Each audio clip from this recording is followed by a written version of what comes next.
só posso entender o mundo tal como ele é hoje a partir do que ele poderia ser. Ao olhar o mundo da perspectiva do mundo melhor que ele poderia ser, ao mesmo tempo consegue enxergar nesse mundo os obstáculos para que se alcance essa configuração melhor no mundo. A prática mostra como as coisas deveriam ser e não são. Eu tenho hoje a tarefa então de falar sobre o marxismo de Max Horkheimer e Theodor Adorno. Se essa expressão fosse uma equação, o resultado dessa equação seria a expressão teoria crítica, que é o nome pelo qual então ficou consagrada a versão teórica do marxismo e de muitas importantes vertentes do marxismo. Vou falar então daquele pensador que é o pensador que fundou a teoria crítica, né? Karl Marx.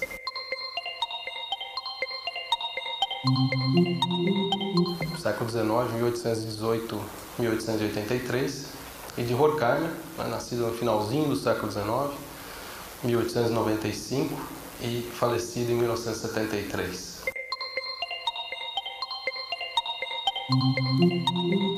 Em geral, quando alguém fala sobre Horkheimer e Adorno, talvez venha à mente, a primeira expressão que vem à mente seja a expressão Escola de Frankfurt, né? Então, eu não vou falar sobre a Escola de Frankfurt, eu vou falar sobre a teoria crítica. É uma expressão paradoxal. Por quê?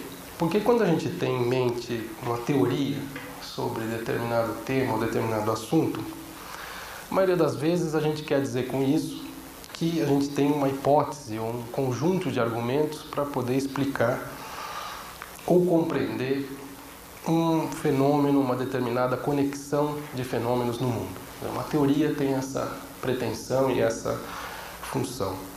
Então, a teoria, quando ela pretende explicar ou compreender uma conexão de acontecimentos, ela pretende mostrar como as coisas são, né? Como as coisas realmente são. Se for uma teoria científica, ela tem não apenas de mostrar como as coisas são, mas ela deve ser também capaz de prever o que vai acontecer.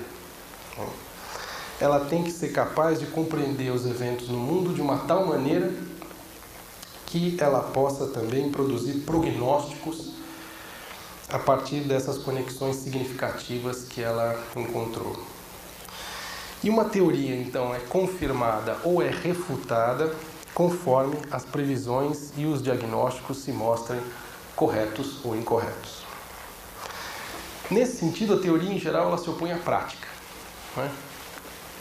Num primeiro sentido de prática, aquela que a gente pode encontrar, por exemplo, na expressão a teoria na prática é outra, né? A prática seria, então, uma aplicação da teoria.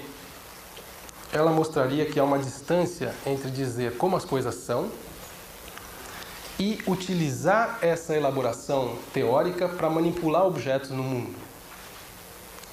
Ou seja, nesse sentido, a teoria tem que ser colocada em prática, né? Mas há um segundo sentido de prática que não é esse sentido de uma teoria aplicada. O segundo sentido da prática é aquele que, se a teoria mostra como as coisas são, a prática mostra como as coisas deveriam ser e não são, né? Ou seja, nesse segundo sentido, a prática não é uma aplicação da teoria, mas ela é um conjunto de ideais que orientam a ação. É um conjunto de princípios segundo os quais se deve agir para moldar a vida e para moldar o próprio mundo. Nesse segundo sentido de prática, que é o sentido que eu vou tomar aqui, inaugurado por Immanuel Kant,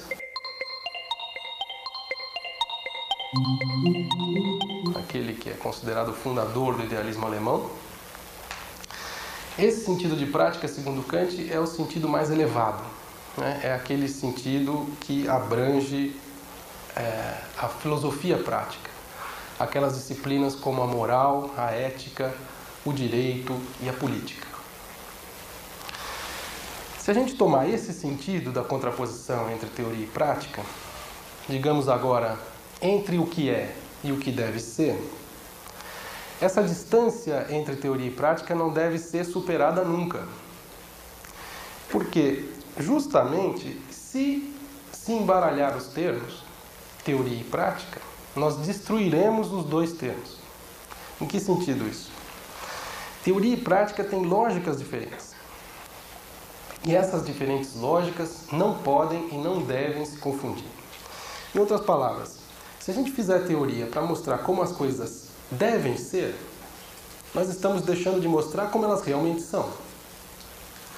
Se nós fizermos da teoria uma aplicação da prática, ou seja, se nós dissermos que as coisas são como elas devem ser, então nós eliminamos a possibilidade de que as coisas sejam diferentes do que elas são. Portanto, a partir dessa tradição, há um fosso entre teoria e prática. Não é simplesmente que são dois domínios diferentes, mas eles têm que ser diferentes e eles não podem ser identificados. Se elimina esse fosso entre teoria e prática, se elimina também o fosso entre conhecer e agir. Duas dimensões da vida humana completamente distintas.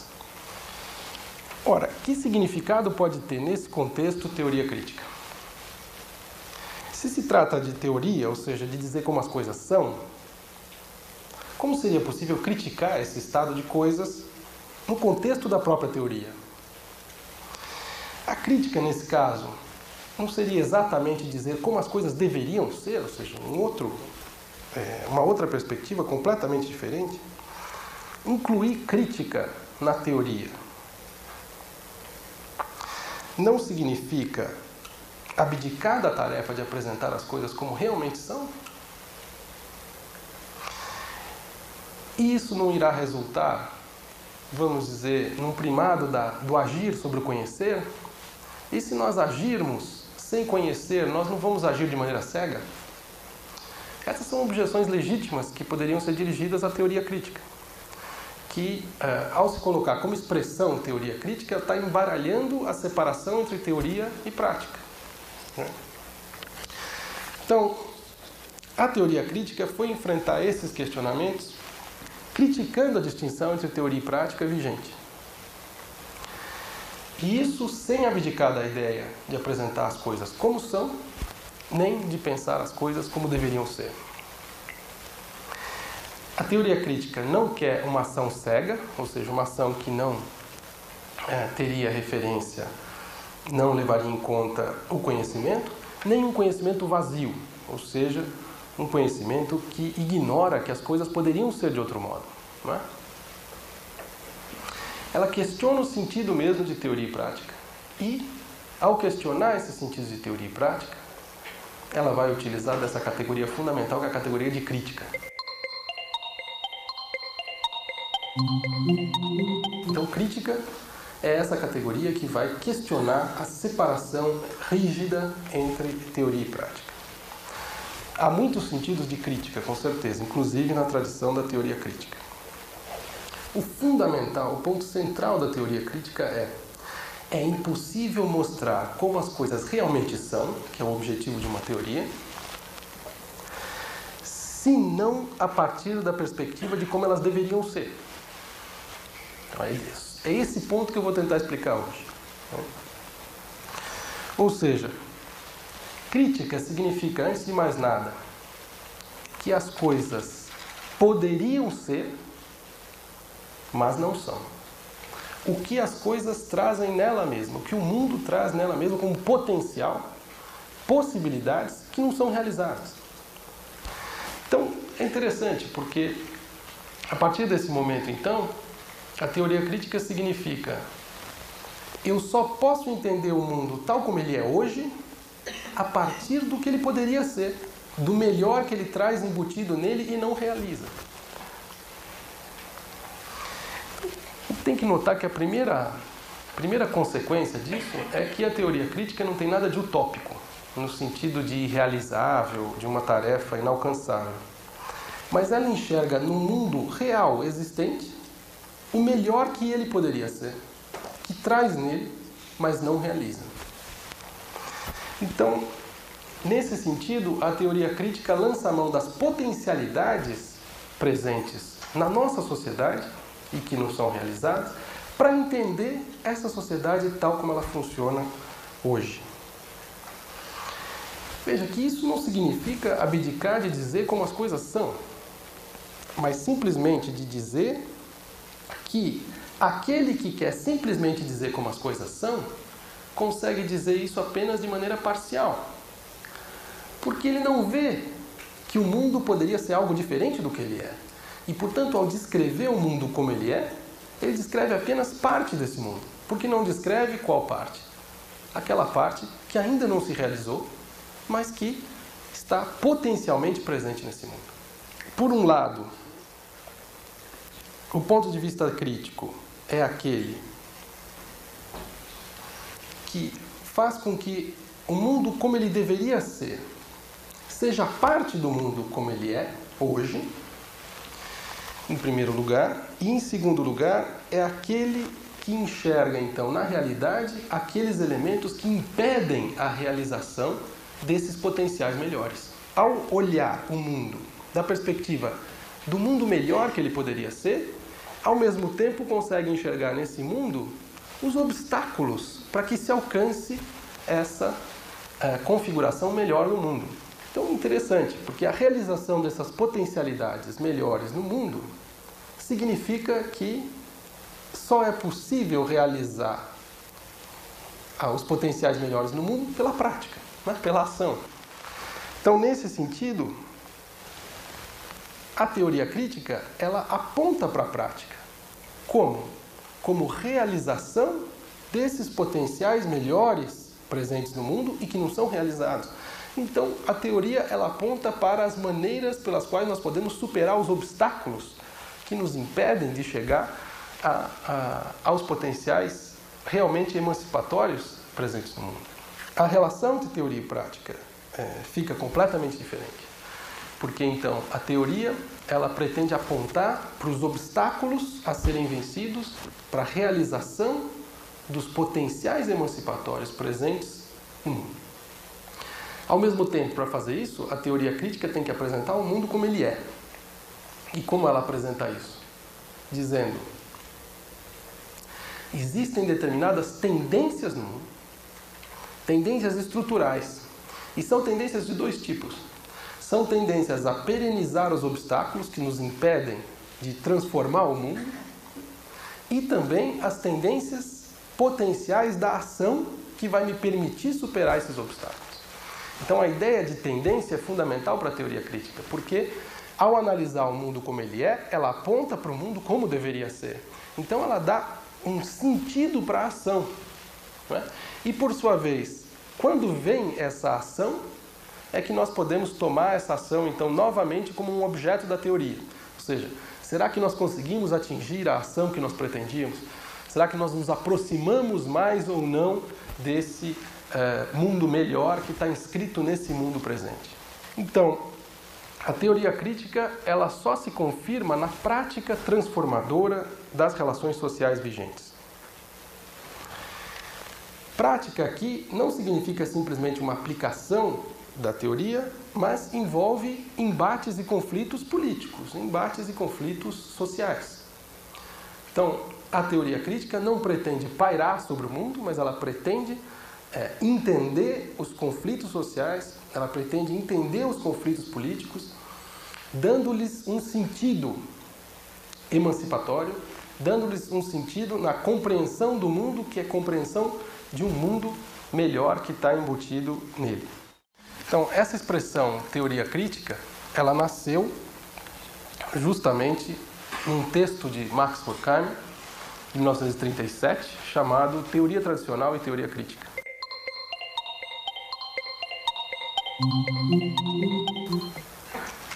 Pela primeira vez, essa expressão é utilizada nesse sentido, né? Nesses escritos da década de 1930, dos escritos do Horkheimer, teoria crítica significa o seguinte: produz teoria crítica todo aquele que quer continuar a obra de Marx, que se reivindica da obra de Marx. Então, disso se seguem pelo menos duas características da teoria crítica. Em primeiro lugar, teoria crítica designa um campo teórico, vamos dizer assim, que é anterior ao próprio Horkheimer. O texto é de 1937 e o Horkheimer está se referindo à obra de Marx, que é do século XIX. Então, nesse primeiro sentido, o Horkheimer está querendo dizer quais são os elementos que distinguem o campo do marxismo de outros campos teóricos. É o que eu gostaria de chamar aqui de teoria crítica em sentido amplo. Em segundo lugar, ao mostrar quais são esses elementos da obra de Marx, Horkheimer também vai dar a versão dele desses elementos. Uma característica da teoria crítica fundamental é que ela não pode ser resumida em um conjunto de teses. Por que não? Porque a teoria crítica, seguindo o ensinamento de Marx, vai dizer que a verdade é temporal, que a verdade é histórica. E que, portanto, se a verdade tem um cerne temporal, como diz o Horkheimer, ela não pode ser fixada num conjunto de teses imutáveis. Pelo contrário, o teórico crítico é aquele que o tempo inteiro está mudando. E se ele parar e começar a repetir o que o teórico crítico falou antes dele, ele deixou de ser teórico crítico. Ele abandonou essa pretensão de tentar acompanhar o movimento do histórico do mundo com o seu pensamento. Então, tomar a obra de Marx como ponto de partida não significa ficar repetindo o que o Marx disse, mas tentar pensar a partir de Marx e continuar a obra de Marx. Muitas vezes, como foi o caso de pensadores da teoria crítica, para chegar à conclusão de que era preciso romper com Marx radicalmente. Mas romper com o quê? Romper com algumas das previsões, com algumas das caracterizações que Marx deu do capitalismo, e não romper com os princípios críticos. Então, basicamente, o Marx nos diz que o capitalismo é uma forma histórica que se caracteriza por organizar toda a vida social em torno do mercado. Isso é uma grande novidade. Para nós parece uma coisa óbvia, quase natural, é uma grande novidade histórica. Em contraste com qualquer forma histórica anterior, o mercado capitalista não é simplesmente um elemento social entre os outros, mas ele é o centro da sociedade capitalista. Ou seja, ele é o centro para o qual convergem todas as atividades de produção e reprodução da sociedade. Portanto, partindo desse diagnóstico, qual é a primeira tarefa a fazer? Ora, se o centro da sociedade capitalista é o mercado, se eu entender o mercado, eu estou entendendo essa sociedade também. E, particularmente, se eu entender qual é o centro do mercado capitalista, eu entendo o centro da sociedade. E qual é o centro, pelo menos o primeiro centro da sociedade capitalista? É a mercadoria. Então, se eu compreender como se estrutura o mercado, eu também vou compreender de que maneira se estrutura o conjunto da sociedade capitalista. Ou seja, eu vou entender como se distribui o poder político, a riqueza, qual a forma do Estado, que papéis desempenham a família e a religião, e assim por diante. Em contraste com qualquer forma anterior do capitalismo, qualquer forma anterior, histórica, ao capitalismo, anterior ao capitalismo, qualquer artefato, todo e qualquer produto é um produto para ser trocado. Então é a lógica da troca que determina o comportamento dos agentes do mercado e não quaisquer outras motivações, sejam valores, crenças religiosas ou outra coisa.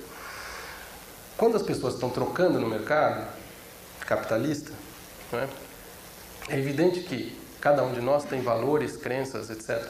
Mas na hora da troca isso não conta. Isso não tem qualquer importância. No mercado, todos os valores e crenças têm que subordinar a lógica da troca mercantil.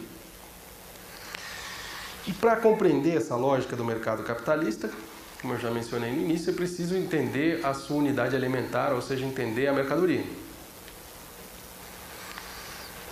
Dizer, então, que a mercadoria é o centro significa dizer que todo e qualquer produto no mercado capitalista ele pode ser apreciável, ele pode ter um valor. Foi assim, por exemplo, que pela primeira vez na história aconteceu algo impensável antes e que para nós é uma obviedade hoje. O trabalho humano se tornou uma mercadoria. Não exatamente o trabalho humano, mas o que o Marx chama a força de trabalho. Ou seja, essas capacidades físicas e mentais do homem de se utilizar de instrumentos e máquinas para produzir mercadorias. Isso significa, então, que nem sempre a força de trabalho esteve separada dos instrumentos de trabalho. Nem sempre a força de trabalho esteve separada daqueles instrumentos que lhe permitiam produzir bens. Essa separação, que é uma separação estrutural no capitalismo, foi produzida historicamente. E sem ela, o capitalismo não teria nascido. Para compreender essa separação histórica, vamos dizer assim, entre o homem e seus instrumentos de trabalho, é preciso entender que esse progresso vertiginoso técnico que nós temos no capitalismo só foi possível porque em um determinado momento a riqueza da sociedade estava acumulada nas mãos de alguns poucos que, ao empregarem essa riqueza na aquisição de equipamentos e máquinas recém-inventados, fizeram dessa riqueza capital e se tornaram então capitalistas. De outro lado, então, a partir do final do século XV, tem início um longo processo, o paradigma aí é a Inglaterra, um longo processo de sistemática e renovada expulsão de uma imensa massa de camponeses das terras que ocupavam. Essa massa populacional, sem ter acesso à terra, sem ter instrumentos de trabalho, se vê obrigada a se deslocar para as cidades. Ao chegar nas cidades, esses contingentes de pessoas encontraram a novidade das grandes indústrias, com sua produção em larga escala e suas máquinas. Despojada de terra, despojada dos seus instrumentos de trabalho, só restava a essa imensa massa de despossuídos vender o único bem que era reconhecido então como um bem apreciável, a sua força de trabalho. E ao vender, então, a sua força de trabalho, em troca de um salário, tornaram-se operários. Então, não se trata mais de uma família camponesa que dispunha dos meios para produzir a própria subsistência, mas de trabalhadores urbanos que se veem forçados a vender sua força de trabalho em troca de um salário. E, por sua vez, ao utilizarem esse salário para a compra de mercadorias para sua própria subsistência, acabam criando um mercado interno para o próprio capital industrial. E fecha-se o ciclo, então. Ou seja, a partir daí o Marx analisa que a sociedade capitalista se divide estruturalmente em duas classes.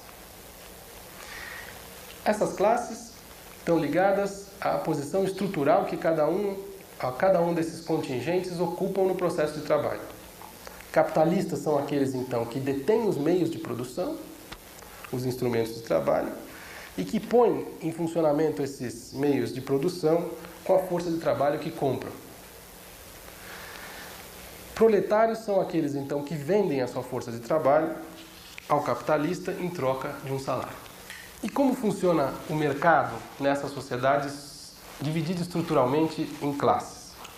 Além da sua função de troca de mercadorias, de fazer circular, então, os bens na sociedade capitalista, diz o Marx também que o mercado funciona como um poderoso mecanismo de manutenção das desigualdades que já existiam.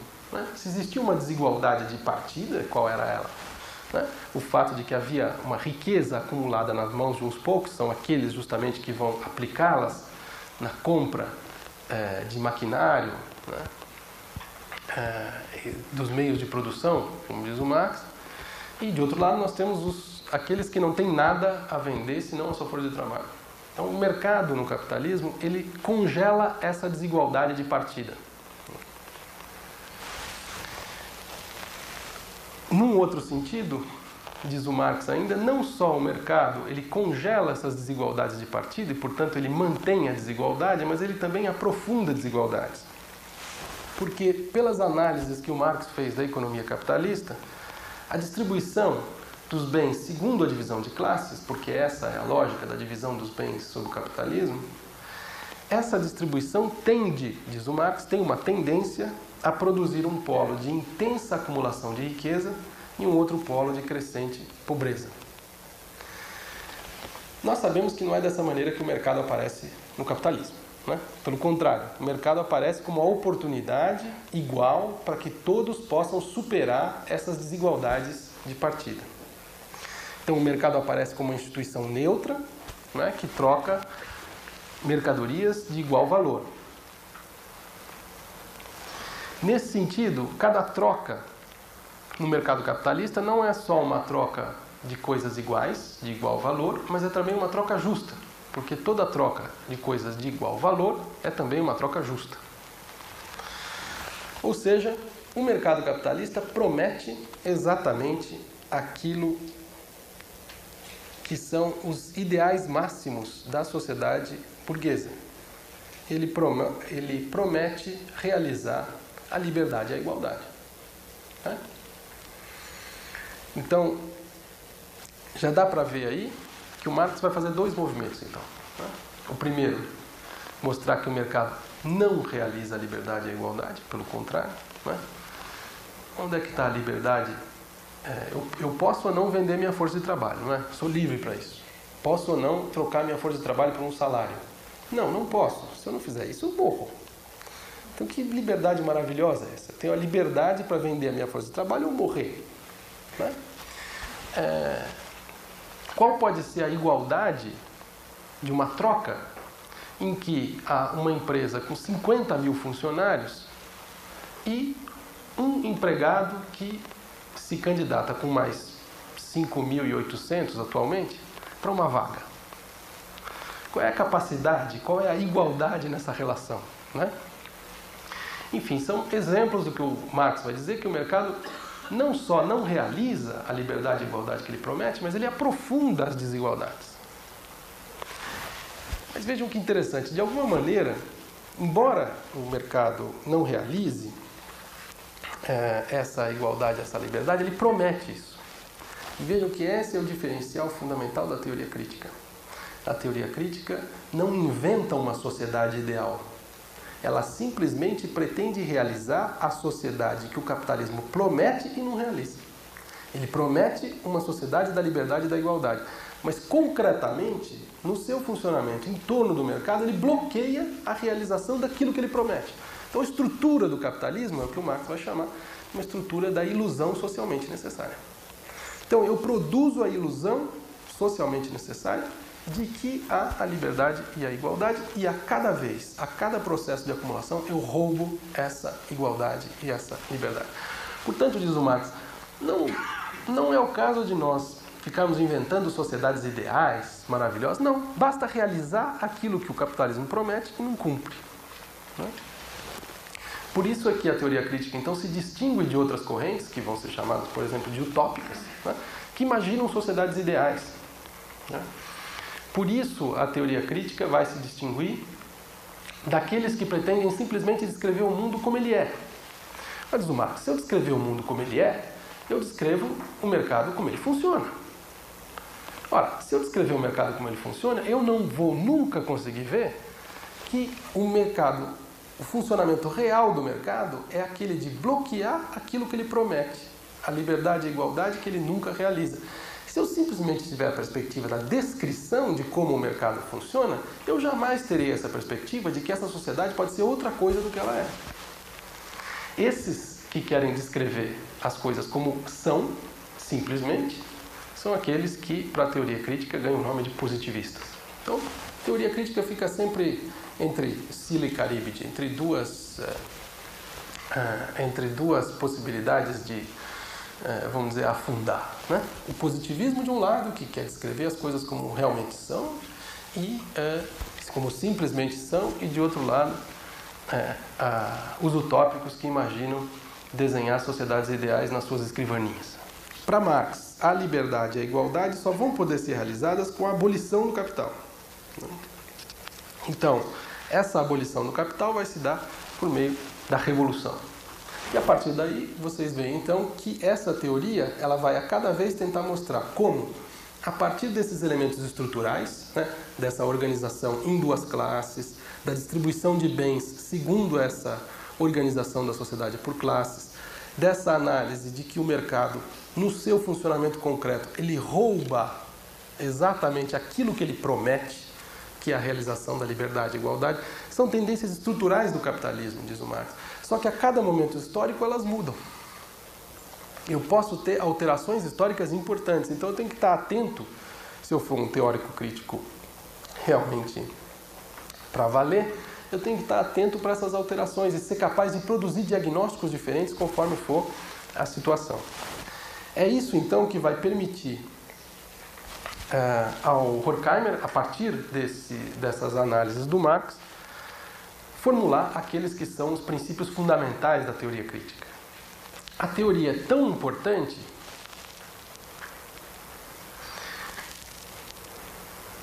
que para ela não é suficiente dizer como as coisas funcionam, mas ela quer analisar o funcionamento concreto do mundo à luz de uma emancipação que é ao mesmo tempo concretamente possível, porque o capitalismo põe pela primeira vez a possibilidade de uma sociedade verdadeiramente livre e verdadeiramente igual, e ao mesmo tempo, pela sua própria lógica de funcionamento, ele impede a realização.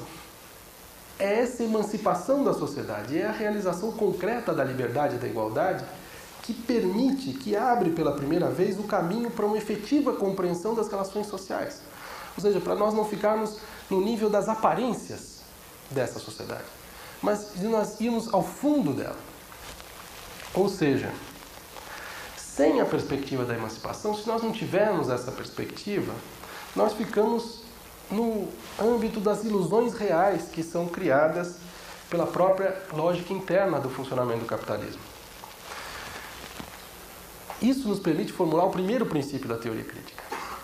O primeiro princípio da teoria crítica é a orientação para a emancipação da sociedade. Então, o teórico crítico é aquele que se orienta pela emancipação da sociedade. E essa orientação é a perspectiva que lhe permite, pela primeira vez, compreender a constituição dessa sociedade capitalista na sua efetividade, na sua realidade. Se então esse primeiro princípio, o princípio da orientação para a emancipação, ele está na base da teoria, ou seja, é aquilo que confere à teoria o seu sentido mais enfático, mais profundo. Ou seja, aquele que não quer se limitar a descrever o mundo, mas que examina o mundo sob a perspectiva da distância que separa o que existe do que poderia ser. O que existe das possibilidades melhores que isso que é traz nele, traz em germe. Então, a orientação para a emancipação, ela traz com ela também um segundo princípio.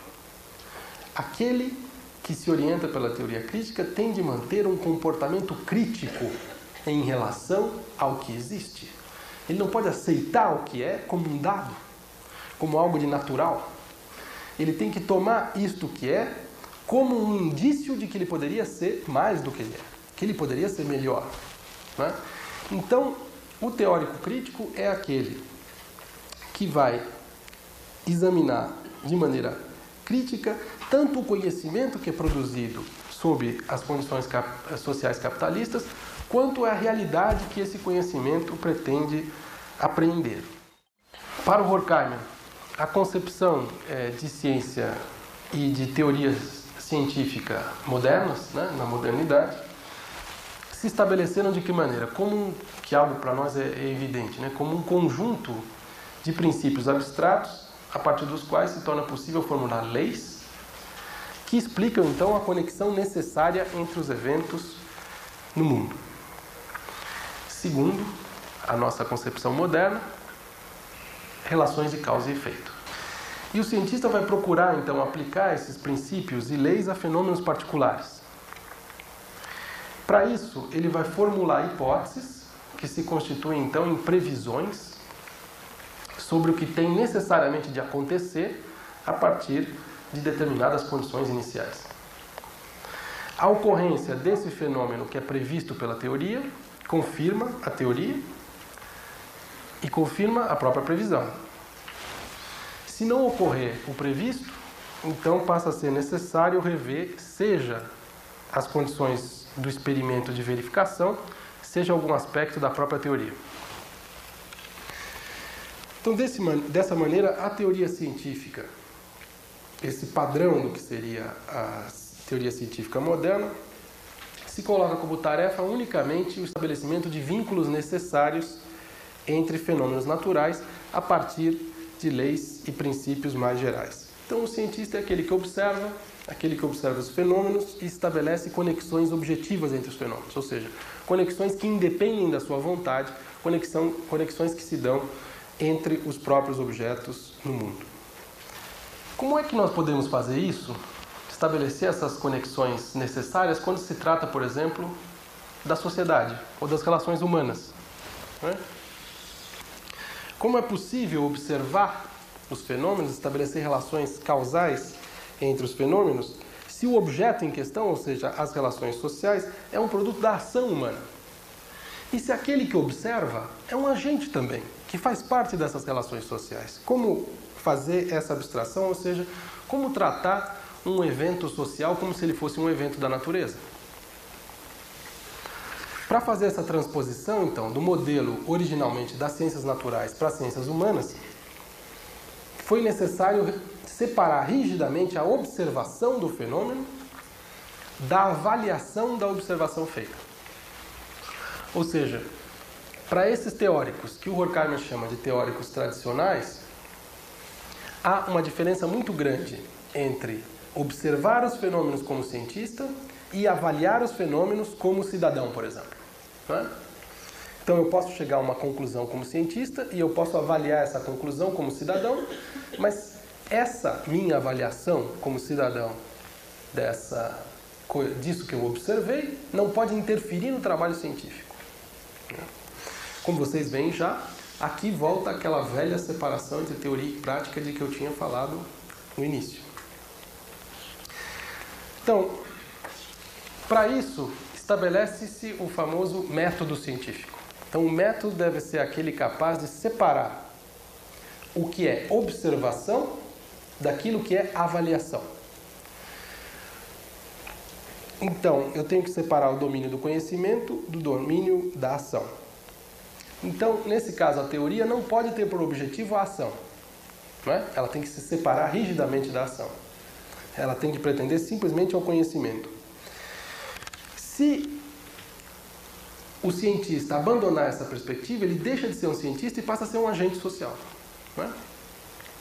Então, esses critérios são aqueles que, a partir dessa concepção tradicional, vão estabelecer uma rígida separação entre a investigação da sociedade e a valoração do seu objeto, né? E a partir daí, torna-se possível uma série de disciplinas particulares que no século XIX não tinham o desenvolvimento que vão encontrar no século XX. Então vão nascer disciplinas que para nós hoje são corriqueiras, como a sociologia, como a antropologia, como a ciência política, né? Como o direito ou como a história, que são disciplinas antigas, mas que vão ter um novo formato, vamos dizer, a partir do século XIX. Horkheimer, seguindo Marx e seguindo toda a tradição da teoria crítica, vai dizer: a teoria tradicional não é errada, ela é apenas parcial.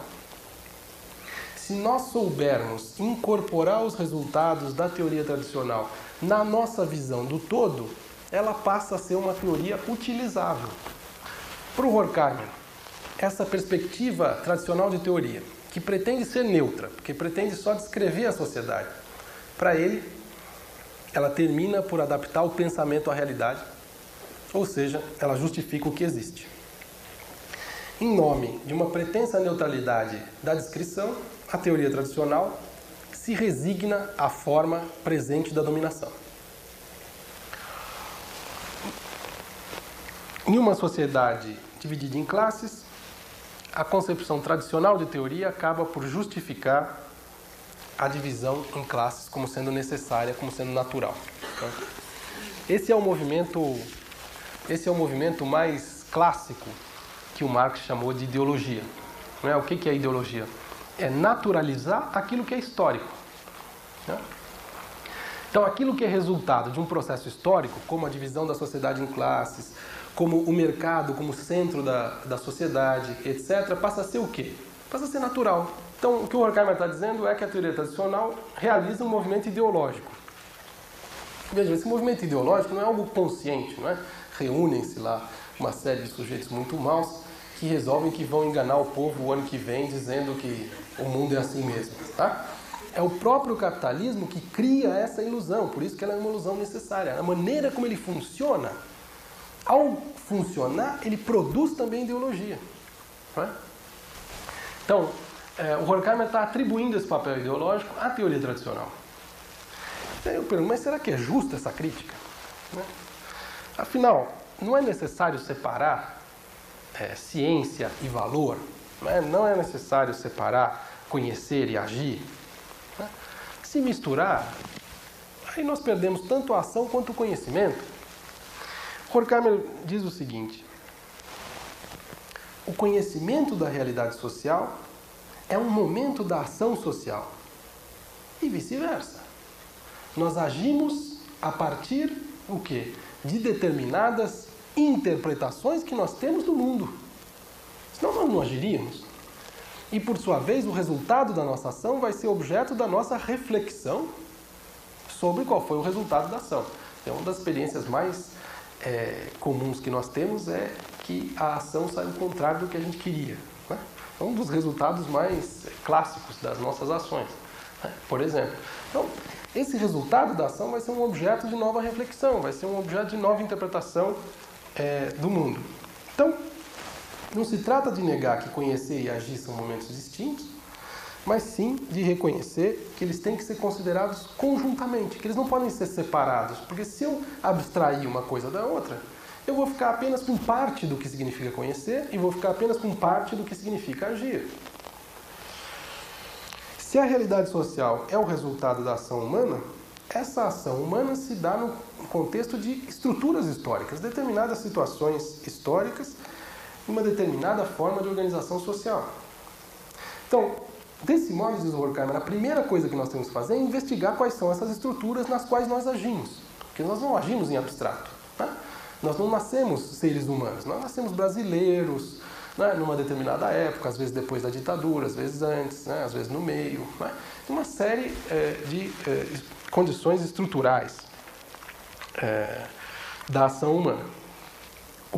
Se o primeiro passo é o de investigar essas estruturas, nós temos que descobrir quais são as condições históricas em que se dá a ação e quais são os elementos que nos constrangem, que são estruturais para a nossa ação.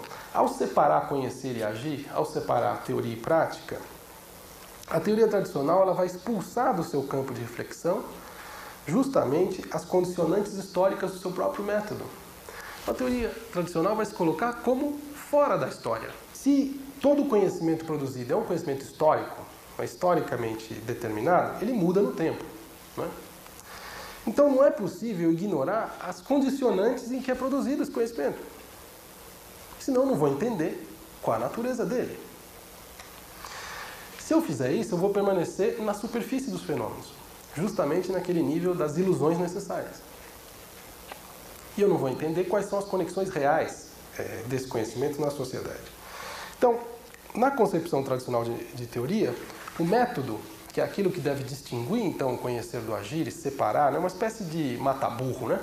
O método é um mata-burro na teoria tradicional, né? Que você não pode passar para lá e nem para cá. Ele se torna uma instância atemporal. Né? Ele se torna uma maneira de eliminar a história. E, no entanto, a história é constitutiva dessa teoria tradicional. Então, contra essa posição, vai se insurgir justamente o comportamento crítico.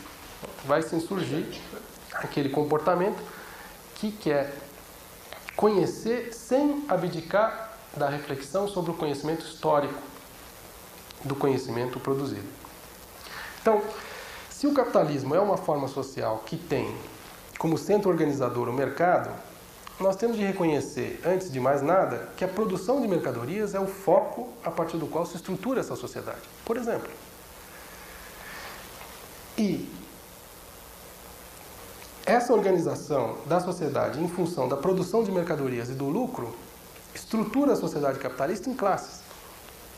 Desse modo, qualquer concepção de ciência que não tenha como pressuposto essa divisão da sociedade em classes, que não seja capaz de reconhecer o exercício da ciência como um dos momentos dessa sociedade produtora de mercadorias, é, da perspectiva crítica, parcial. Ela não vai conseguir compreender a si mesma. Então vejam que um dos requisitos da teoria crítica é se entender a si mesma, ou seja, é se perguntar a cada momento qual é a natureza do conhecimento que eu estou produzindo. Como é que ele se insere numa sociedade produtora de mercadorias? Ora, um teórico tradicional vai dizer, eu não posso me colocar esse problema, porque se eu me colocar esse problema, eu vou estar avançando a fronteira do conhecer em direção ao agir. Aí o teórico crítico vai dizer, não, se você não se colocar esse problema, você jamais entenderá o mundo como ele efetivamente é, como ele realmente funciona, e não como você acha que ele funciona. Essa concepção tradicional de teoria, ao ignorar as condições sociais históricas em que é produzido o conhecimento em uma sociedade capitalista, ela ignora também que a sua concepção de teoria, que é supostamente objetiva, que não tem nenhum valor, né, no sentido de que ela não tem qualquer valoração particular, ela está impregnada desde o início de um valor fundamental que ela mesma não percebe, ou seja, o encobrimento do caráter de classe do conhecimento que ela própria produz. Então, desde o momento em que se mostra a divisão da sociedade em classes, não há simplesmente como afirmar que se vai proceder a um exame da realidade independentemente da própria posição que aquele que conhece ocupa nessa sociedade. O conhecimento crítico ele pretende mostrar duas coisas. Primeiro, a produção científica de extração tradicional é parcial, porque ao ignorar que a produção científica tem uma posição determinada no funcionamento da sociedade, vai acabar por construir uma imagem da sociedade que fica no nível da aparência. Não consegue atingir desse modo, então, os objetivos que ela própria se colocou como teoria, que era entender o funcionamento concreto dessa sociedade. Em segundo lugar, essa aparência a qual a teoria tradicional se limita é também aquela mesma aparência que é produzida pelo capital na sua lógica ilusória. Faz parte daquela ilusão real do capitalismo de prometer a igualdade e a liberdade que rouba a cada funcionamento concreto, a cada processo concreto de valorização do capital. Então, nesse sentido, a parcialidade que é própria dessa concepção tradicional de teoria é também uma parcialidade real. Ela expressa a parcialidade de uma sociedade dividida em classes. Então, cabe à teoria crítica, segundo Horkheimer, suprimir essa parcialidade da teoria tradicional. Mas, segundo Horkheimer, não se trata de negar a teoria tradicional ou de afastá-la.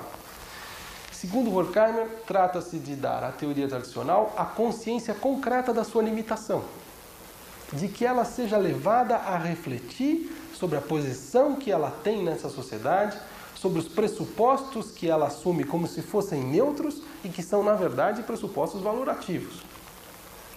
Então, para o Horkheimer, é preciso considerar os resultados da teoria tradicional no contexto mais amplo dessa sociedade produtora de mercadorias.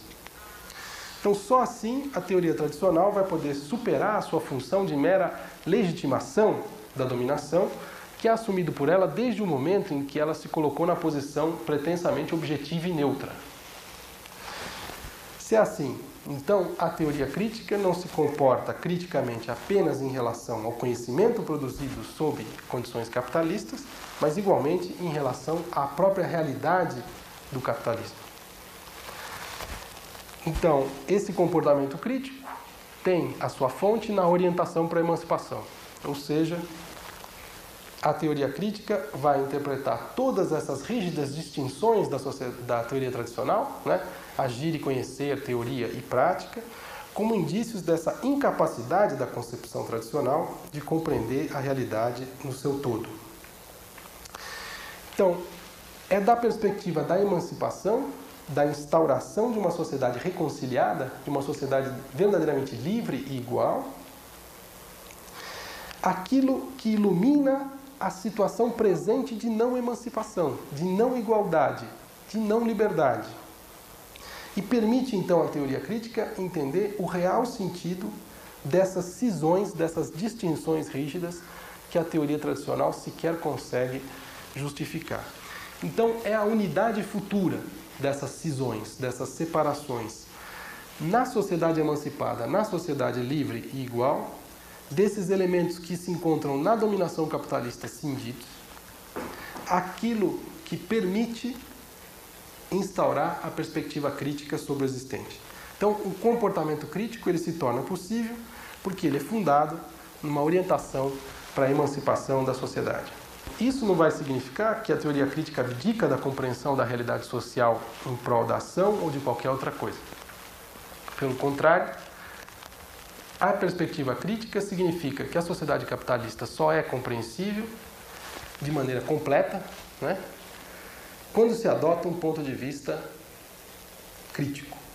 O funcionamento real da sociedade capitalista só se torna, primeiramente, discernível à luz da sociedade emancipada.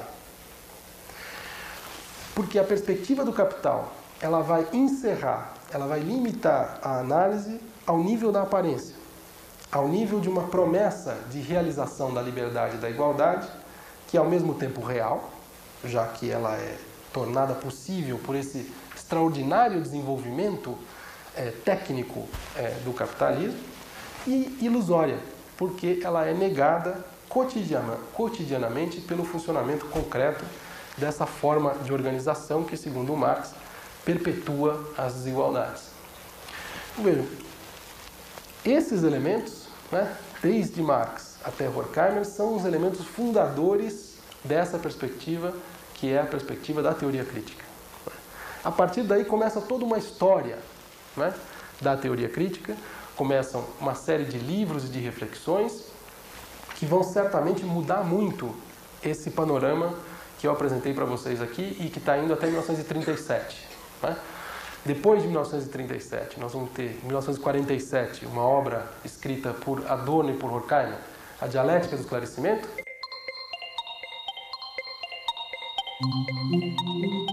que vai negar simplesmente vários desses elementos apresentados aqui hoje. Então, vai mostrar, por exemplo, como a divisão em classes, tal como pensada por Marx, tem que ser alterada porque alterou-se o funcionamento estrutural do capitalismo.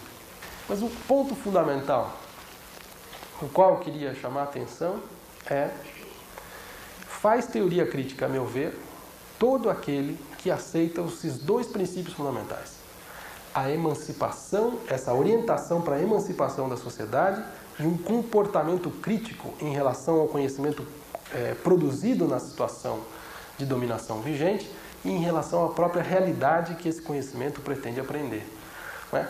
Vejam que a formulação desses princípios, a maneira como cada pensador vai moldar esses princípios, a partir do quê? A partir da sua análise do momento presente, a partir da sua análise do capitalismo, dos desenvolvimentos internos do capitalismo. Cada uma dessas tentativas renovadas de interpretar esses dois princípios vai fornecer aquilo que eu gostaria de chamar de um modelo de teoria crítica. Né? Então nós teríamos de ver cada um desses pensadores, em cada uma das épocas, formulando diferentes modelos críticos. E a ideia que está subjacente a isso, que eu estou propondo para vocês como uma caracterização desse marxismo, que é o marxismo da teoria crítica, é de uma extrema tolerância e de um elogio da pluralidade de modelos críticos. Por isso que eu acho que a ideia de escola é tão redutora. Né? Pelo contrário, o campo da teoria crítica tem que ser um campo amplo, tem que ser um campo vasto, em que tem espaço para todos aqueles que queiram fazer teoria crítica a partir desses dois princípios fundamentais.